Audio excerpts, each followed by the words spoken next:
yo estaba mirando lo que es el propósito de Dios de manera individual, porque ustedes cada quien tienen su propio propósito particular, pero también hay un propósito colectivo. Ustedes saben que todos, porque aunque yo no sea creyente aquí, igual esta es la iglesia. Yo deseo con todo mi corazón que Dios les provea un lugar grande, hermoso. Sí, es que somos la iglesia. Los que entendemos la obra de Dios sabemos que estamos sectorizados porque no podemos caber todos en un mismo lugar, ¿verdad?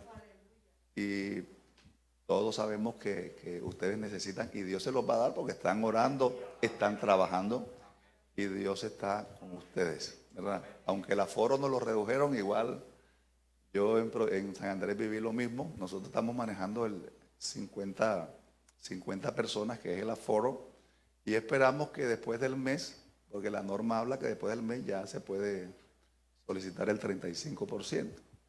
Pero yo no me conformo con el 35%, tenemos que volver a tener los templos llenos. Y bueno, de todas maneras el COVID desaparecerá en el sentido de la afectación que tuvo en nosotros como sociedad, como seres humanos. Pero la obra de Dios seguirá adelante. Por eso Dios quiso que habláramos de ese propósito. Es un tema que a mí me encanta, pero me encanta porque son tan diferentes los propósitos que por eso uno no puede tirar como una línea recta para todos, porque con Dios las cosas no son así. O sea, Dios no trabaja con un molde y de ese molde hace a todos igualitos, sino que todos de por sí somos diferentes, tenemos ciertas generalidades, pero también hay particularidades y por eso Dios tiene algo con nosotros muy especial y muy particular. Pero miren ustedes que lo que me sorprende, porque de todas maneras conozco esta porción que les leí, o sea, no soy desconocedor de eso, por eso a lo que me refería era que, bueno, Dios me dice acá, bueno, voy para allá, ya Él me dará dando el sendero, yo lo sigo y exactamente, ¿verdad? Entonces, fíjense que Pablo está diciendo, verdad digo en Cristo, no miento, y mi conciencia me da testimonio en el Espíritu Santo que él por ser judío, él veía como de alguna manera el propósito de Dios con Israel se había como estancado por ellos mismos. O sea, aunque Dios iba a cumplir su propósito, uno tiene que entender que yo puedo retrasar el propósito de Dios. Lo mismo pasa con la vida. La Biblia dice que hay quienes adelantan el día de su muerte. La gente tiene la idea que uno se muere cuando Dios quiere. Bueno, hay un día prefijado para eso, pero yo puedo adelantarlo. O sea, si yo no me cuido, si yo me suicido, entonces el suicidio no hace parte del propósito de Dios. Pero la persona de pronto, porque se siente encerrada por alguna situación en que ya él piensa que no hay salida, termina quitándose la vida. Pero no es que Dios quiso que él se quitara la vida. Entonces, así como hay gente que adelanta el día de su muerte, también tú puedes retrasar el propósito de Dios o lo peor, puedes evitar que ese propósito se lleve a cabo. Esto no es para asustarlos, solo para que sean conscientes de eso, de eso. Pero como nosotros somos portadores de buenas noticias, yo no vengo a hablarles de lo malo, vengo a hablarles de lo bueno. Lo bueno es que nosotros tenemos un referente que es Israel. Ellos son nuestro ejemplo de desobediencia, ¿verdad? Es decir, que es indiscutible que por su obediencia, o más bien por su desobediencia, ellos terminaron retrasando ese propósito hasta tal punto que prácticamente es como si Dios les hubiese dado la espalda. Pero ese giro, hablo en sentido metafórico, ese giro sirvió para Dios poner su mirada en nosotros. Porque por la desobediencia de ellos fue que nosotros vinimos a alcanzar misericordia. ¿No les parece lindo?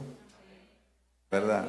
O sea, yo no hubiese querido que Israel fuera desobediente, pero por su desobediencia es que tú y yo estamos aquí. Bendito el nombre del Señor, estamos adorándole. Entonces, por eso es que en una expresión que aparece en uno de los profetas dice, bueno, yo llamaré amada a la no amada. Y como ellos no me aman, todos los días, dice en otra parte, extendí mis manos o mis brazos a un pueblo rebelde y contradictor. Yo creo que aquí no haya nadie rebelde, no lo digo para hacerte sentir bien, sino porque creo que te conozco. Más bien creo que de pronto tú te encuentras en una disyuntiva o tú mismo te sientes que estás como que estancado. Precisamente yo llegué a San Andrés a finales de enero, duramos como un mes y piquito. Yo salí con todo como siempre a predicar, yo me reuní con la gente y dije, bueno, ¿cuántos apartados hay aquí? Me dijeron, hermano, San Andrés tiene como 500 y pico de apartados y de Natania son 270 y pico. Imagínate, debemos listos, vamos por los que están alejados. Y algunos se reconciliaron, pero tú se metió la pandemia. Créanme, se los digo con toda sinceridad, yo me sentí que me ataron de pies y manos. Porque en 27 años que tengo de ser pastor, solamente he aceptado 2 invitaciones a predicar a la radio, porque no me gusta estar enfrente de una máquina que no siente, que no me mira, y yo no puedo interactuar con ella, sino más bien me dice, ponte para acá, que te sales de acá, agáchate un poquitico. Ella más bien me señala. Entonces me recuerdo que la única vez que acepté, o la primera vez, fue en Sincelejo, y yo dije, bueno, entonces le voy a predicar al que lleva ahí los controles. El tipo arregló todo, se paró y se fue. Y yo quedé encerrado en esa casilla ahí. No. Pero la pandemia nos obligó, porque era la única forma mientras todos los gobiernos del mundo miraban cómo se iba a hacer. Entonces terminé sentado en una transmisión. Martes, sábados, domingos. Recuerdo que la única vez que nos reunimos les dije, bueno, hermano, ustedes váyanse a sus casas, vamos a cuidarnos y después miramos cómo seguimos esto. Pero yo internamente, como tú también, uno se hace preguntas. Yo decía, bueno, Señor, yo no creo que yo vine aquí a estar encerrado. Pero ustedes saben que Dios a uno siempre lo sorprende, porque todos como humanos visualizamos una manera y creemos que esa es la única manera en que Dios puede hacer las cosas. Y resulta que no, Dios comenzó a glorificarse en las transmisiones. Recuerdo que en esos días me llamó a Kerles y me dijo, imagínate Jesús, si antes la gente se distraía presencialmente, ya te puedes imaginar enfrente de un televisor o de un celular. Pero entonces, lo que él me dijo me hizo reflexionar, porque a la larga es lo mismo. O sea, el que desea algo, no importa si sea a través de una transmisión o presencial. ¿Verdad? Tú sabes muy bien que la gran mayoría de las GPS que están trabajando más bien es virtual. Entonces, si tú quieres curarte, ¿qué tienes que hacer? Hacer todo virtual. No tienes otra. Entonces, siempre esto va a depender de lo que yo quiero hacer, de lo que yo deseo. Donde está el tesoro del hombre, ahí está su corazón. Entonces, yo creo que tu corazón está en Dios, en lo que Dios tiene para ti. Ya tú eres salvo, ya. Bueno, ahora, bueno, ¿qué tiene Dios para mí? De pronto perdiste el trabajo, te redujeron el sueldo. Allá a muchos los retiraron del trabajo y otros les daban solo un subsidio. Ustedes saben que San Andrés depende prácticamente del turismo, se cerró el aeropuerto. Uno iba a la playa, las playas solas, no se podía uno bañar.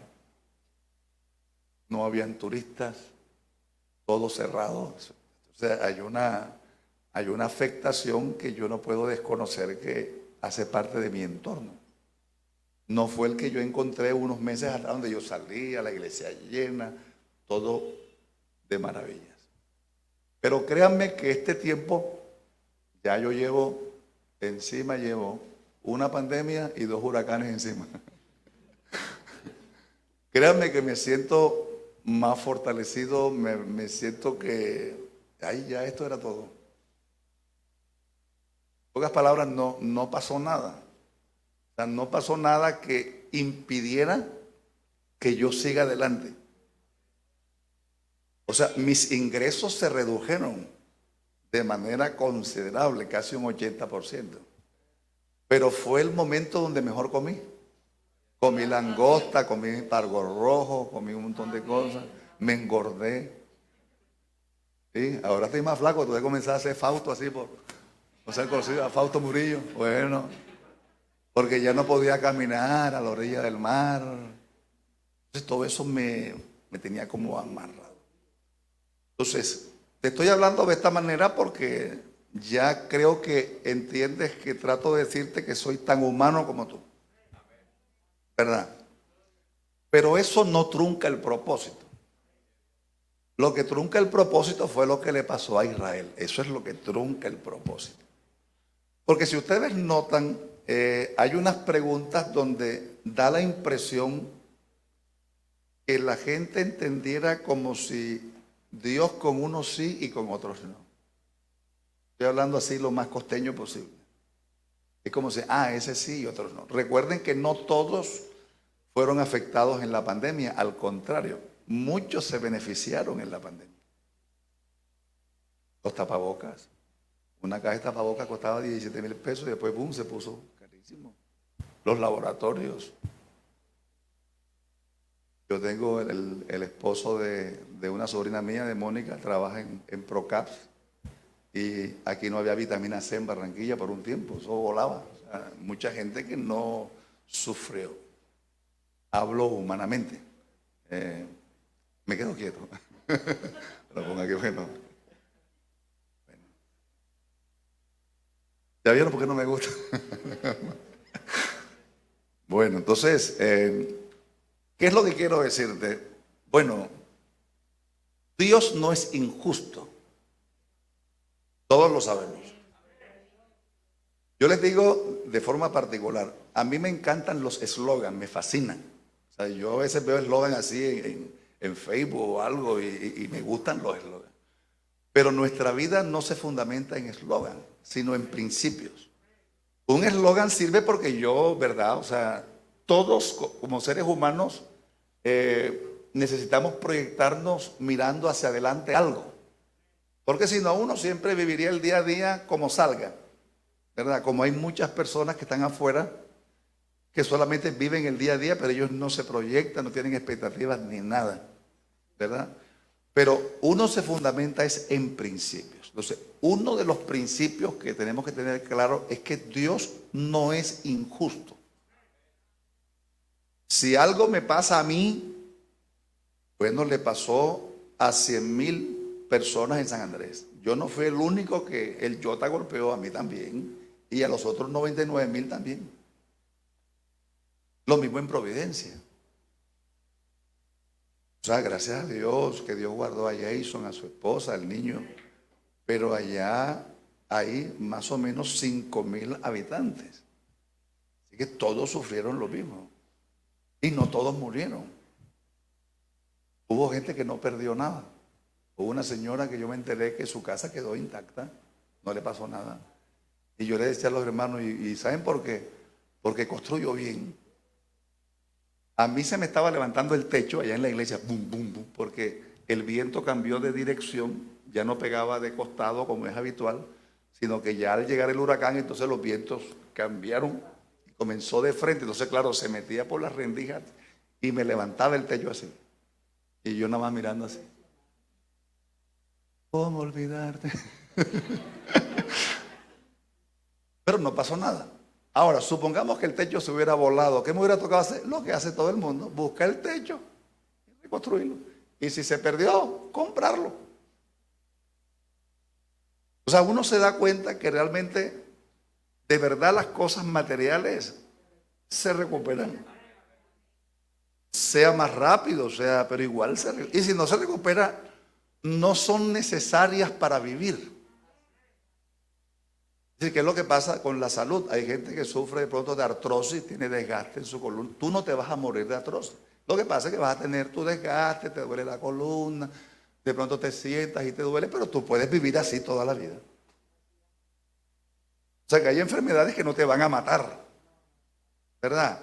Entonces hay cosas en tu vida que no te van a matar, pero sí te incomodan y esas son las que te afectan. Porque ahí yo, Señor, ¿y cuándo me quitarás esto? Sí, pero no te vas a morir. Yo descubrí en Paraguay, por eso comencé a estudiar nutrición por mi cuenta, cuando mi esposa le declararon la artrosis en Paraguay. Entonces yo le pregunté a la doctora y me dice, no, señor Villa, esto no se cura. Entonces le mandaban puro analgésico. Pero yo un día estudiando, le dije un día, mi amor, acabo de descubrir que la artrosis no es una enfermedad. Y ella se echó a reír. Y le expliqué por qué no. Enfermedad es una artritis, pero artrosis no. La artrosis se da porque yo no como lo que necesito para que mi organismo reconstruya y entonces viene el desgaste. Hay falta de colágeno y como tú no le das los ingredientes al cuerpo para producir colágeno, te agarra de tu misma columna.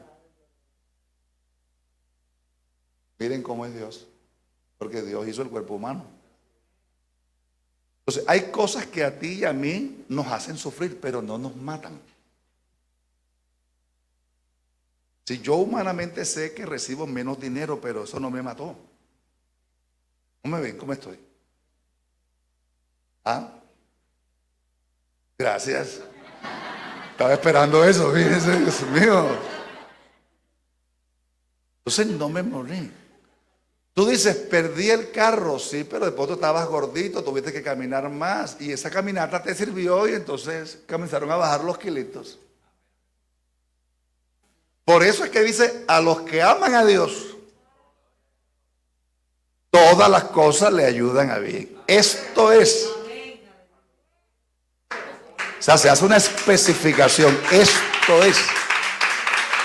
A los que conforme a su propósito son llamados. Entonces, yo por eso a los hermanos les dije, hermanos, vea, porque tampoco yo quiero proyectar una imagen que yo soy el duro, que a mí no me afecta nada, porque no es verdad. Pero las convicciones son las que se activan en esos momentos, porque ahí es donde tú muestras realmente quién eres y de qué estás hecho. El gobierno comenzó a dar ayudas, ahí hay una empresa que no digo el nombre porque están transmitiendo, y entonces dan los mercados y la gente hace filas para que le den un mercado, usa arroz feo y un montón de... Yo le dije, hermano, no quiero ver a nadie haciendo fila allá, porque usted no es pobre. Nosotros tenemos un Padre Celestial que sabe de qué cosas tenemos. Porque hay una mentalidad humana donde la gente dice que el gobierno tiene que darme. No, pero a nosotros el Señor nos cambió el chip. ¿Verdad? El Señor le dijo a la gente, no se preocupen por el día de mañana, qué comeremos, qué beberemos, qué vestiremos. Vuestro Padre Celestial sabe que ustedes tenéis necesidad de estas cosas. Pero busca primeramente el reino de Dios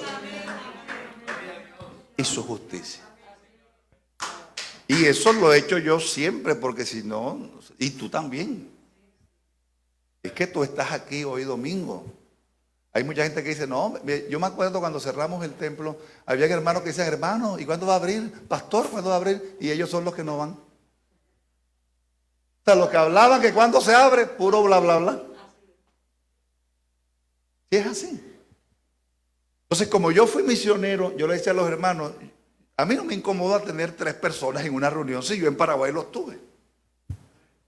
2 personas de Paraguay, mi esposa con mi hijo y David Eduardo ya. O sea, a mí no me incomoda porque ya viví la experiencia y entendí que la obra de Dios no se mide por las personas que están congregadas en un culto X. La obra de Dios sigue creciendo, sigue moviéndose. Lo que pasa es que hay gente que dice, ay, faltaron tantos. No, pero ¿y eso qué? O sea, Dios no tiene esa manera estadística de ver las cosas. Dios tiene un propósito grande y lo ha mostrado a lo largo del tiempo, que ha cumplido el propósito con los que le obedecen, con los que le creen, con los que le aman. Bendito sea el Señor. Entonces, por eso es que Dios quiere recordarte que tiene eso contigo. De pronto tú no sepas qué. Si no sabes, mejor. Yo en 50 años he descubierto que a veces es mejor ignorar que saber. Nosotros vivimos una experiencia en la familia. Hubo un primo que enfermó de cáncer y estábamos reunidos porque la pregunta era: ¿le decimos o no le decimos? Porque hay quienes dicen: no, hay que decirle, pero no siempre el saber es conveniente. Entonces yo, en mi experiencia con Dios y viendo en la Biblia la experiencia de Dios con otros, Dios no lo dijo todo, ¿verdad? Ni tuvo misericordia de todo el mundo, porque precisamente a Moisés le dijo: tendré misericordia del que yo tenga misericordia. Porque la gente dice: ay, ¿por qué esa señora? Porque a veces en las escenas que presentan en las noticias son escenas para mover nuestros sentimientos. Porque, vea, hermano, yo tenía ya esta molestia porque la gente piensa que uno allá como que andaba yo no sé cómo. Y no, o sea, yo le decía a los hermanos: yo viví en Barranquilla, lo que es una tromba marina. El techo agarró mi casa y la levantó en San José. Yo era un muchacho, eso, ¡bah! ¡Oh! Todas las tejas se partieron. La familia no se acabó. Porque a uno le dicen: no, que estamos preparados, como si nosotros no supiéramos lo que... A nosotros en San José se nos metía el arroyo cuando no servía el servicio de recolección de basura, y todavía que todo el mundo sacaba los colchones, todo era para el arroyo. Y yo nací ahí, en la esquina, ahí un momentito del arroyo, en San José, en la 20 con 41. Y mi abuela, ¿qué hacía? A agarrar escoba. ¿Qué más vas? O sea, tú puedes lamentarte, llorar, jalarte de los pelos, pero la basura tienes que sacarla porque ya se te metió. Y las lágrimas no la van a sacar, eso es con escoba. Me dio risa porque el hermano Álvaro me llamó: eso, ¿cómo está? Cuidado, vas a salir. Yo le dije: Álvaro, que voy a salir yo si yo estoy tirando escoba y trapero desde temprano. Toda la casa se inundó, todos los cuartos se inundaron. Pero entonces yo no, como aprendí de una anciana, me dijo hace muchos años: uno no tiene que mostrar derrotas. Entonces no puede llegar a la cámara de Caracol, eso, que echar para adelante. Porque el que pierde todo, cuando comience a recibir lo que perdió, ¿cómo lo recibe? Nuevo. ¿Ah? Entonces el Señor hace nuevas todas las cosas. Si tú perdiste algo, está bien, pero ya era viejo. Y si Dios quiere dártelo otra vez, te lo da. Y si no, no importa. Lo que importa es que el propósito de Él contigo sigue adelante. No sé cuánto me queda, Carlos, porque no tengo idea. Son las 10:53. Ya terminé. No, tú me dices. Me hace señas. Bueno, ok. Sí, porque aquí... bueno, ok, listo. Si no, yo les ayudo en la desinfección. Ustedes salen rápido, yo lo... Entonces, eso es lo que tiene que importar. El propósito realmente es como el camino. Si no hubo nada de lo que te ocurrió que puso obstáculo en tu camino, no hay problema. Sigue adelante. Porque hay que seguir. Yo sentí algo muy especial porque, entre otras cosas, uno como humano mezcla lo que sabe, uno mezcla la relación, uno mezcla la... O sea, Carlos dijo que él me quería, yo lo quiero y él lo sabe. Entonces, cuando uno quiere, pues lógico, se mezclan sentimientos.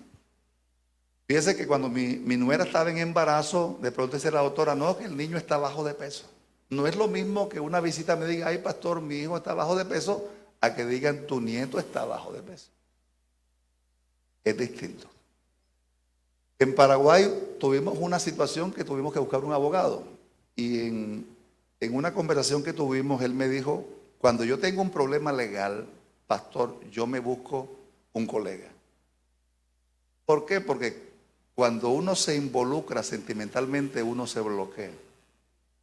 Es como si tú fueras médico. No es lo mismo que tú operes a un desconocido que operes a tu mamá o a tu esposa o a tu hijo. ¿Cierto? Es decir, el impacto sentimental es fuerte. Entonces, cuando yo te hablo del propósito de Dios, porque lo he entendido con el tiempo, es el camino que Dios trazó para mí. Antes de venirme para acá, ya para Barranquilla, me dijo una chica, estábamos en una reunión de directiva, me dice, pastor, ¿sabes qué pasa? Que nosotros vemos que tú nos estás cambiando el chip y cuando tú te vayas, ¿qué va a pasar? Yo les dije, lo mismo me dijeron en Villa Esperanza, los muchachos. Porque yo tengo que reconocer que, bueno, es como si yo fuera distinto al común. Porque de pronto hay una idea organizacional, pero yo no miro la iglesia como organización, yo miro la iglesia según el propósito que Dios tiene con cada uno. Yo le decía una vez al presidente de la iglesia, hermano Álvaro, es que yo me siento mal estando en cuatro paredes, que a mí el encierro me desespera. Ustedes se dan cuenta que esto es para qué se puso aquí, para uno poder hacer eso. ¿Verdad? Yo entiendo que yo debería estar aquí, pero es que yo no puedo quedarme quieto. Entonces, ¿qué es lo que pasa? Que es lo mismo que pasa, que Dios quiere desarrollar algo contigo, pero hay una estructura que te encierra, que te bloquea, y entonces tú estás peleando con eso. Por ejemplo, él no quisiera estar encerrado ahí. ¿Verdad? ¿Sí o no? Pero por causa de los decibeles, por causa de no sé qué, por causa de nada. Pero si fuera un concierto, ¿cuál es? El baterista lo que quiere es, o sea, él ve a los tambores como enemigos. Pero aquí uno tiene que estar. Entonces, no ser tú, no poder hacer eso que tú quieres, te limita. Pero yo quiero decirte, bueno, si Dios tiene algo conmigo distinto a otro, ¿yo por qué tengo que condicionarme al otro si Dios tiene conmigo algo distinto? A mí me han tratado de trinitario porque me muevo, porque canto canciones de Jesús Adrián, y entonces me dice que Jesús Adrián es diabólico, y yo qué culpa tengo si Dios lo usa para componer. Es decir, su vida no tiene nada que ver con lo que él componga y sea una bendición para mí. Entonces, cuando tú entiendes lo que Dios tiene para ti y más o menos Dios te va buscando el camino, sí, la gente va a hablar. Tú de pronto te puedes sentir como, ay, ¿será que sí? ¿Será? No. Deja que Dios te guíe. No permitas que nadie te encierre. Si nosotros éramos los perros para Israel y Israel nos miraba de pronto con desprecio, bueno, problema de ellos. Ahora nosotros somos la amada. Aleluya. Que el Señor nos sacó del basurero. A ellos también. Que nosotros no éramos grandes, ellos tampoco. Lean. Yo no los escogí a ustedes porque fueran el pueblo más grande, ni no. Que Dios tuvo misericordia de ellos. Si a Dios se le ocurrió establecer su obra aquí en el norte, bueno, ¿qué importa lo que la gente piense? ¿Qué importa los gobiernos de turno? No, que no se puede. Por esto, si Dios es capaz de hacer lo imposible y lo que Él quiere y cuando Él quiera. Y si este se opone, ¿por qué en esta porción que leímos se habla de Faraón? Dios escogió a Faraón para mostrar en él su poder. O sea, este es el que yo voy a escoger para mostrarle quién soy yo. Entonces fíjese, dentro del propósito, él tuvo que pagar los platos rotos para que Israel saliera a la libertad. Pero recuerden que Israel sufrió. Fueron 430 años de esclavitud. Y aunque tú y yo hayamos sufrido, siempre Dios nos va a recompensar. Y ese sufrimiento, cuando lo comparemos con lo que estamos viviendo, realmente no es nada. No es nada. Gloria al Señor. Gloria al Señor. Cuando yo contemplaba a mi nieto así, tú sabes lo feo que yo llegué el jueves en la tarde. Wilson me fue a buscar muy amablemente con Birna y yo llegué al apartamento ya aquí en Recreo donde vive mi hijo, ponle como a las 7, pero yo tenía hambre.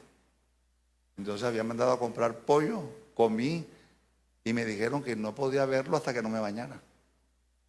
Y no lo pude ver ese día porque... Pero al día siguiente me levanté tempranito, me bañé y entré a verlo.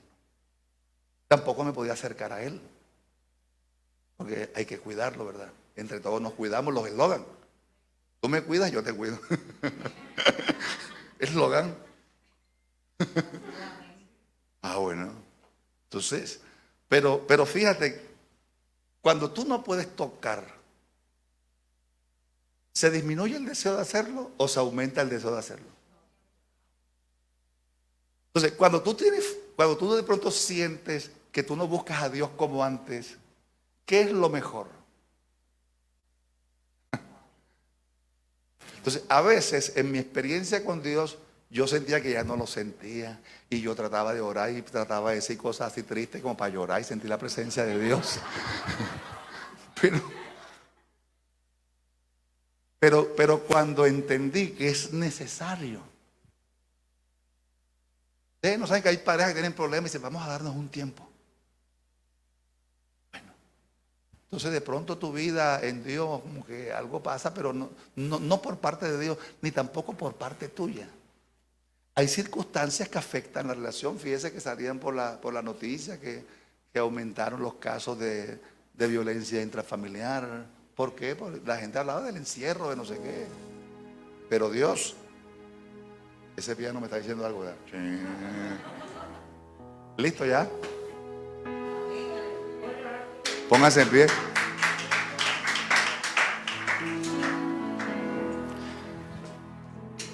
Ay, yo decía, Dios mío, y ahora me decían los hermanos, no lo podemos arrodillarnos, nada, no se puede. Hermano, no puede orar por nada, no puede haber todo.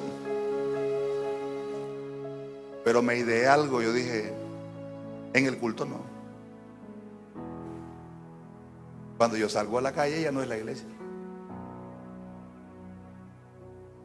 Entonces, me encantaría verte aquí arrodillado, pero bueno, más crece mi deseo de verte en Dios fortalecido, fortalecida.